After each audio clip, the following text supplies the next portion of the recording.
2 years ago, the embassy in Washington, D.C. launched the 50 Years, 50 Faces project.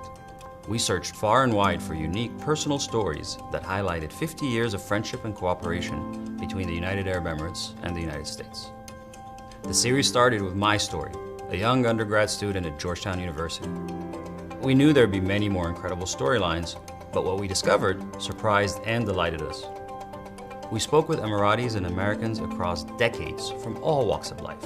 Artists, athletes, educators, entertainers, poets, and even presidents.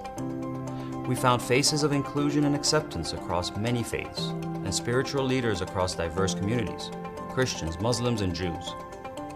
Some of the stories spanned decades and carried across various continents. Take, for example, Farouk al-Baz, a NASA scientist who introduced America's Apollo's astronauts to the UAE's founding father, Sheikh Zayed, during a momentous meeting back in 1974.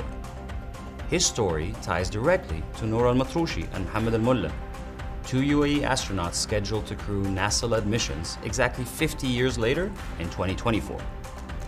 And even their story leads directly to Noor al-Said, an Emirati researcher who studies Mars from her second home in Boulder, Colorado.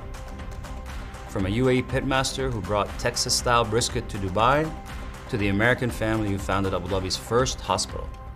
These stories describe long and colorful journeys that illustrate the breadth and depth of the UAE's friendship with the United States. These stories remind me of our shared values and the power of people-to-people connections. These connections give me great hope for what we can achieve together over the next 50 years. I invite you to continue to explore and enjoy these remarkable stories.